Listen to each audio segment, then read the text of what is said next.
आज के इस वीडियो में हम जानने वाले हैं सुचाना सेठ के बारे में। अभी रिसेंटली ये वाले जो न्यूज़ है वो बहुत ज़्यादा वायरल हुआ था कि एक औरत ने अपने ही बच्चे को एक सूटकेस में गोवा से बेंगलुरु ले जा रही थी, तभी उसको पुलिस वालों ने पकड़ लिया। तो ये शायद से तुमने कहीं न कहीं, कभी न कभी सुना होगा न्यूज़ में। ये बहुत ही ज़्यादा रीसेंट वाला केस है। आज की इस वीडियो में हम डिटेल में बात करने वाले हैं कि सुचाना सेठ ने ये सब चीज़ें क्यों की, कब की, कैसे की। तो आज की इस वीडियो में हम डिटेल में इस टॉपिक से रिलेटेड पूरा केस स्टडी करने वाले हैं। जिन लोगों को नहीं पता कि सुचाना सेठ है कौन, the mindful AI lab AI startup की सीईओ थी सुचाना सेठ बेंगलुरु में। तो भाई, इससे रिलेटेड हम डिटेल में पूरा बात करेंगे। तुमको मैं छोटा सा एक इसका पूरा ओवरव्यू दे देता हूँ, जिससे कि तुमको एक बेस तुम्हारे दिमाग में बन जाए कि ये हुआ क्या। बेसिकली जो सुचाना सेठ थी वो जाती है ट्रैवल करने के लिए गोवा में जाने के बाद उसका एक 4 साल का बेटा होता है जिसको वो देती है, एंड उसके बाद वो सूटकेस में उसको भर के वापस ले जा रही होती है बेंगलुरु के लिए। अब इसके पीछे का रीजन क्या है, क्या सब है, वो हम आगे बात करने वाले हैं। सुचाना सीट की अब हम यहाँ पे क्वालिफिकेशंस के बारे में बात करते हैं, क्योंकि तुम ये चीज इमेजिन नहीं करोगे कि कोई एक बंदा इतना ज्यादा पढ़ा लिखा, इतना ज्यादा ब्रिलियंट। अब मैं तुमको यहाँ पे इनकी कुछ क्वालिफिकेशंस के बारे में बताने वाला हूँ, जो कि सुन के तुम हैरान हो जाओगे। तो फटाफट से जानते हैं। सुचाना सेठ अपनी स्कूलिंग चेन्नई गोपालपुरम में करती है, जिस स्कूल का नाम था DAV girls senior secondary school. And इसके बाद भी वो काफ़ी सारे इवेंट्स में पार्टिसिपेट लेती रहती थी, जिसकी वजह से उनको काफ़ी सारे सर्टिफिकेट्स मिलते थे, जैसे कि digital painting, digital web and many more. उसके बाद वो कॉलेज ज्वाइन कर लेती है। उस कॉलेज का नाम भवानीपुर सोसाइटी एजुकेशन था, जो कि कलकत्ता में था। इन्होंने वहाँ से बीएससी एमएससी की थी, और उसके बाद भी उन्होंने डिप्लोमा किया था संस्कृत में। तो तुम इससे अंदाजा लगा सकते हो कि ये भी कोई ऐसी वैसी लड़की नहीं थी। ये बहुत ही ज़्यादा हाई क्वालिफिकेशन उन्होंने कर रखा था स्टडीज़ में भी। उसके बाद भी ये बहुत ज़्यादा अदर एक्टिविटीज़ में भी इन्वॉल्व रहती थी, जैसे कि फोटोग्राफी, पेंटिंग्स इनको बहुत ज़्यादा पसंद था। एंड बहुत सारी चीज़ें हैं और भी, जो कि अभी मेंशन भी नहीं है इसके अंदर। तो तुमको पता चल चुका होगा यहाँ पे कि वो एक कंपनी की सीईओ थी, और 2021 के कुछ एआई से रिलेटेड था, उसमें वो टॉप 100 वुमेन्स में भी आई थी। तो यार, इससे तुम अंदाजा लगा सकते हो कि सुचाना सेठ एक वेल एजुकेटेड वुमेन थी। और अगर तुम इंटरेस्टेड हो इनके करियर और क्वालिफिकेशन में और भी ज़्यादा डिटेल में जानने के लिए, तो तुम जाके डिस्क्रिप्शन चेक कर सकते हो। ये काफ़ी ज़्यादा बोरिंग हो जाता, बट जो मेरे को इंटरेस्टिंग चीज़ लगी वो इस वीडियो में मैंने कवर की है। एंड ये सारी चीज़ें मैं अपने मन से नहीं बोल रहा हूँ, ये सारी चीज़ें मैंने कुछ आर्टिकल्स पढ़े हैं, काफ़ी सारी चीज़ें अलग अलग रिसोर्सेज से उठाई हुई है, जो कि तुमको यहाँ पे पूरा इस वीडियो में देखने के लिए मिल जाएगा।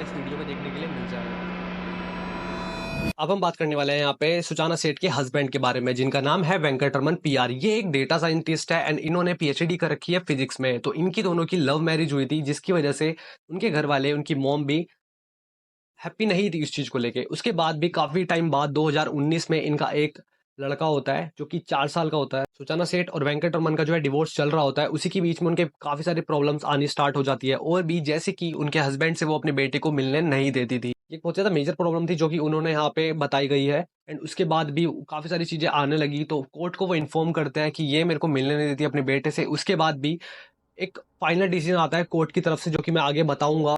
अब हम आते हैं सीधा मेन टॉपिक के ऊपर कि सुचाना सेठ ने ये सारे काम को कैसे अंजाम दिया, वो ये सारे काम क्यों करे, कब करा, कैसे करा। According to some reports and sources, 6 जनवरी को सुचाना सेठ आती है गोवा में। वहां पे आने के बाद वो एक सर्विस अपार्टमेंट रेंट करती है, जो कि होता है Candolim area in north Goa में, अपने बेटे के साथ 4 साल के। फिर वहां पे वो 2 दिन स्पेंड करते हैं। उसके बाद वो बोलती है होटल स्टाफ को कि मेरे को एक टैक्सी अरेंज करके दे दीजिए, क्योंकि मेरे को गोवा से बेंगलुरु जाना है। तभी वहाँ का होटल स्टाफ में भी ये चीज़ बोलते हैं वो लोग कि यहाँ से उसके लिए फ्लाइट ज़्यादा बेस्ट रहेगी, और कन्वीनियंट भी है, और ईजी भी है, और कॉस्ट भी उसका काफ़ी ज़्यादा कम आएगा।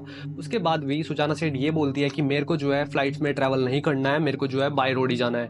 उसके बाद भी काफ़ी टाइम बाद 8 जनवरी को होटल स्टाफ जो है उनके लिए अरेंज कर देता है एक टैक्सी, और उस टैक्सी का जो कॉस्ट होता है वो आता है 30,000, जो कि एक फ्लाइट से भी बहुत ही ज़्यादा महंगा था।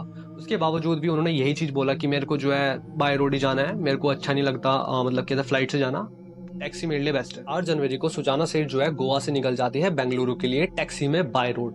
तभी जो वहाँ का स्टाफ होता है वो जाता है उनके रूम में क्लीनिंग करने के लिए। तभी उनको वहाँ पे देखने के लिए मिलते हैं कुछ ब्लड स्टेन्स एंड कुछ भी बहुत अजीब एक्टिविटीज उस रूम में हुई होती है। उनको ऐसा यहाँ पे लग जाता है। तभी वो जो है पुलिस को कॉल कर देते हैं। पुलिस को कॉल करने के बाद वो सारी चीजें यहाँ पे बता देते हैं कि हमको यहाँ पे कुछ ब्लड स्टेन्स मिले हैं इनके रूम में। ऊपर से जब ये आई थी यहाँ पे हमारे होटल में, तब इनके साथ एक बच्चा था। अब ये यहाँ से गई हैं वो भी बाय रोड, और इनके साथ वो बच्चा था ही नहीं। पुलिस वालों को काफ़ी सारे एविडेंस मिल जाते हैं, जैसे कि उनका जो सिक्योरिटी कैमरा था उसमें से कुछ फुटेजेस की जब आई थी तब बच्चा था, उसके बाद जब गई तब वो नहीं था। एंड ब्लड स्टेन से रिलेटेड उनको वहाँ पे दिख जाती हैं चीज़ें। तभी वो जो है फ़ोन कर देते हैं सुचाना सेठ को, जो कि बेंगलुरु के लिए निकल रही थी। तभी उनके पास फ़ोन आता है, वो तो उनसे पूछते हैं कि यहाँ पे तुम्हारे रूम में कुछ एक्टिविटीज़ हुई हुई हैं, यहाँ पे कुछ हमको फ्लोर पे टॉवल के ऊपर कुछ ब्लड स्टेन्स मिलते हैं। तो इससे रिलेटेड हमको आपके बारे में जानना है कि ये कैसे हुआ, कहाँ हुआ? तो वो ये बता दिया कि मेरे को जो है वो मंथली पीरियड्स थे, इसके कारण यहाँ पे जो है वो ब्लड्स तुमको मिले होंगे। एंड उन्होंने एक चीज़ कन्फर्म और भी की कि जब तुम्हारे साथ आए थे यहाँ पे होटल में, तब तुम्हारे साथ बच्चा था, एंड जब तुम गए तब था ही नहीं वो। तो वो सुचाना सेठ ये बोलती है कि वो जो है मेरे एक फ्रेंड के पास है जो कि गोवा में ही रहती है, और मेरे को कुछ अर्जेंट काम से जाना है बेंगलुरु के लिए। तो वो एक फेक एड्रेस भी देती है अपने फ्रेंड का। तभी वो सारी चीज़ें चेक करते हैं पुलिस वाले कि ये एड्रेस ठीक है या नहीं है। तभी उनको ये चीज़ पता चल जाती है कि ये एड्रेस जो है वो फेक है, और इस चीज़ में कुछ ना कुछ तो गड़बड़ है यहाँ पे। पुलिस वालों को यहाँ पे काफ़ी ज़्यादा शक होने लगता है। तभी पुलिस वाले ड्राइवर का नंबर निकलवाते हैं, उनसे बात करते हैं अपनी गोवा वाली लैंग्वेज में, जिससे सुचाना सेठ को कुछ चीज़ें समझ में ना आए। अगर तुमको ये वाला इंटरव्यू पूरा देखना है कि उनका जो ड्राइवर था उससे पूरा रिलेटेड उन्होंने एक इंटरव्यू कर रखा है, यूट्यूब पे है वो अवेलेबल भी, मैं डिस्क्रिप्शन में लिंक डाल दूंगा, तो आप वहाँ पे जाके चेक कर सकते हैं और भी डिटेल में। जब वो रिसेप्शन से उनका सूटकेस उठा के लेके आ रहे थे डिग्गी में डालने के लिए, जो कि सुचाना सेठ ने उस टैक्सी ड्राइवर को बोला था कि ये जो बैग है मेरा वो डिग्गी में रख दीजिए, तब उन्होंने वहाँ पे उठाया था। उनको काफ़ी ज़्यादा नॉर्मल लगेज से जो है भारी लगा था, बट यहाँ पे उन्होंने कुछ भी उसके ऊपर शक नहीं करा कि ये सारी चीज़ें नॉर्मल है, और किसी एक लड़की के ऊपर शक करना ठीक भी नहीं होता। तो यहाँ पे टैक्सी ड्राइवर्स की ये वर्ड्स है, वो इंटरव्यू देखोगे तो तुमको सारी चीज़ें क्लियर हो जाएँगी और भी ज़्यादा। तो यहाँ पे जो है वो बाय रोड जाने में बहुत ज़्यादा टाइम लगता उनको, बट पुलिस वालों ने वहाँ पे इन्फॉर्म उनको कर दिया था कि अगर तुम्हारे कुछ भी नियरेस्ट पुलिस स्टेशन मिलता है तो तुम जाओ एंड यहाँ पे जाके बातचीत करो, एंड उनको जो है अरेस्ट करवाने की पूरा ट्राई करना। तो ऐसा उनको पता था। ये जो कन्वर्सेशन थी ये ड्राइवर और पुलिस वालों के बीच में थी, सुचानो सेठ को इसके बारे में कुछ भी नहीं पता था। तो यहाँ पे जो है बहुत ज़्यादा स्मार्टली उन ड्राइवर ने बहुत अच्छे से चीज़ें हैंडल करी, उनको बिल्कुल भी शक नहीं होने दिया। एंड धीरे धीरे वो टाइम के साथ साथ आगे जाते जाते बहुत ज़्यादा ट्राई करते हैं कि कहीं उनको पुलिस स्टेशन मिल जाए, बट वो काफ़ी टाइम बाद उनको फाइनली एक वो होटल पे रुकते हैं, तब जाके उसके सिक्योरिटी गार्ड से बात करते हैं कि यहाँ पे कोई नियर मिल जाएगा क्या पुलिस स्टेशन। उनको एक पुलिस स्टेशन मिलता है, उस पुलिस स्टेशन में वो लोग जाते हैं एंड वहाँ से जाके बातचीत करते हैं। तब भी सुजाना सेठ ने पूछा था ड्राइवर से कि यहाँ पे तुम क्यों लेके आए हो, तब भी उसको कुछ भी ऐसा फर्क नहीं पड़ा था। ड्राइवर ने ये बोला था कि जो मेरे साथ में है इसको कुछ पुलिस से कॉल आया है, इसको कुछ उससे रिलेटेड बात करनी है, और भी कुछ भी नहीं। टैक्सी ड्राइवर है वो पुलिस स्टेशन में जाके बात करते हैं इंस्पेक्टर से। तभी इंस्पेक्टर आते हैं एंड सुचाना सेठ को बोलते हैं कि यहाँ पे कुछ ऐसी एक्टिविटीज हमको पता लगी हैं कि उसमें हुई हुई हैं, एंड तुम्हारे ऊपर कुछ तो शक जा रहा है। तो जो तुम्हारा सूटकेस है हमको सिर्फ वो जस्ट चेक करना है। तो उसके लिए लगेज जो था वो सुचाना सेठ खुद खोलती है अपना सूटकेस। वहाँ पे उनको देखने के लिए सामने क्या मिलता है, काफ़ी सारे टॉयज थे उसी बच्चे के, और काफ़ी सारे कपड़े थे। उस कपड़े के नीचे उनको मिलता है उन्हीं का खुद का बेबी। जब ये सिचुएशन हुई तो टैक्सी ड्राइवर से पूछा था कि उसको उसके एक्सप्रेशन क्या थे सुचाना सेठ के। तो यहाँ पे वो बताता है कि कुछ भी एक्सप्रेशन थे ही नहीं, उसको नॉर्मल लगा। उन्होंने पूछा कि ये तुम्हारा ही बेटा है उसी टाइम पे, तो वो बोल देती है हाँ कि ये मेरा ही बेटा है। तभी पुलिस सुचाना को अरेस्ट कर लेती है और बेंगलुरु के आधे रास्ते से वो वापस लेके जाते हैं गोवा में। वहाँ पे उनको 6 डेज के लिए रिमांड पे रखा जाता है मुफासा टाउन के कोर्ट में।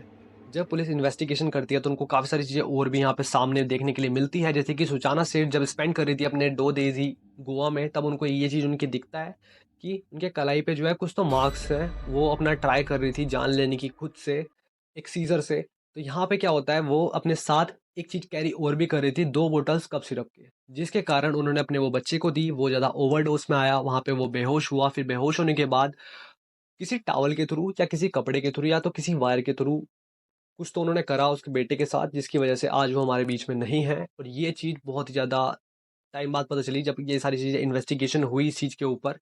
यहाँ पे ये चीज़ और सामने आती है कि बॉडी पे कुछ भी ऐसा स्ट्रगल नहीं दिख रहा था कि कुछ निशान हो या मार्क हो, बट ये चीज़ कंफर्म है कि वो जो कफ सिरप्स थे वो उसकी वजह से ओवरडोज हुआ। फिर उसके बाद कुछ ऐसा दम घोट के ट्राई करा उन्होंने करने का, जिसकी वजह से उन्होंने ये चीज़ की। अब इसके पीछे उन्होंने करा क्यों है, क्या सब किया, हम वो बात करने वाले हैं। ये मेरे को बहुत ज़्यादा अजीब और डिस्टर्बिंग चीज़ लगी कि यार एक बंदे पे इतना ज़्यादा अच्छी फैमिली से है, एकदम सब चीज़ें सही चल रही हैं, उनका एक बेटा है, अच्छा खासा अर्न करते हैं, किसी चीज़ का कुछ प्रॉब्लम नहीं है। जब पुलिस ने पता लगाने का ट्राई किया कि ये रीज़न इसके पीछे क्या हो सकता है सुजाना सेठ से, तो यहाँ पे उन्होंने कुछ भी चीज़ नहीं बताई। तभी वो कॉन्टैक्ट करते हैं उसके हस्बैंड से, वेंकटरमन से, कि इसके पीछे का रीज़न क्या है, क्या सारी चीज़ें हो सकती हैं। ये जो भी मैं चीज़ें बता रहा हूँ, ये मैं आर्टिकल्स के अकॉर्डिंग बता रहा हूँ। तो वहाँ पे उनके कुछ ये वर्ड्स थे कि वो बिल्कुल भी खुश नहीं थी, जो हमारा डिवोर्स हो रहा था उसको लेकर। डिवोर्स से मतलब कि मेरा ये था कि उनको वो मिलने नहीं देती थी अपने बेटे से, उनके हस्बैंड को। तो उसके बाद हस्बैंड जो है वो कोर्ट में बताते हैं कि ये मेरे को मिलने नहीं देती है, और जिस दिन डेट आने वाली थी मिलने के लिए, जो कि वो हर एक संडे को मिलने के लिए दे देते थे, कोर्ट के बाद जब कोर्ट का डिसीजन आया कि एक हफ्ते में सिर्फ संडे वाले दिन तुम अपने बेटे से मिल सकते हो, तो उसी के कुछ टाइम पहले ही वो गोवा निकल गई। तब वहां पे वो डेट आने वाली थी, वो जाके उसका वेट भी करते हैं वहां पे, बट कुछ भी मेल नहीं करा उन्होंने, कुछ भी रिस्पॉन्स नहीं किया व्हाट्सएप पे। बट वो वहाँ पे सारी चीज़ें गोवा में चल रही थी। एंड उसके बाद ये चीज़ें पता चलती है कि ऐसा-ऐसा चीज़ें चल रही है। वो बेसिकली सुजाना सेठ अपने हस्बैंड को बहुत ज़्यादा हेट करने लगी थी, अपने बेटे से मिलने के लिए बिल्कुल भी अलाउ नहीं करती थी। बिल्कुल भी उनको पसंद नहीं था कि ये दोनों जो है कुछ भी कॉन्टैक्ट में आए।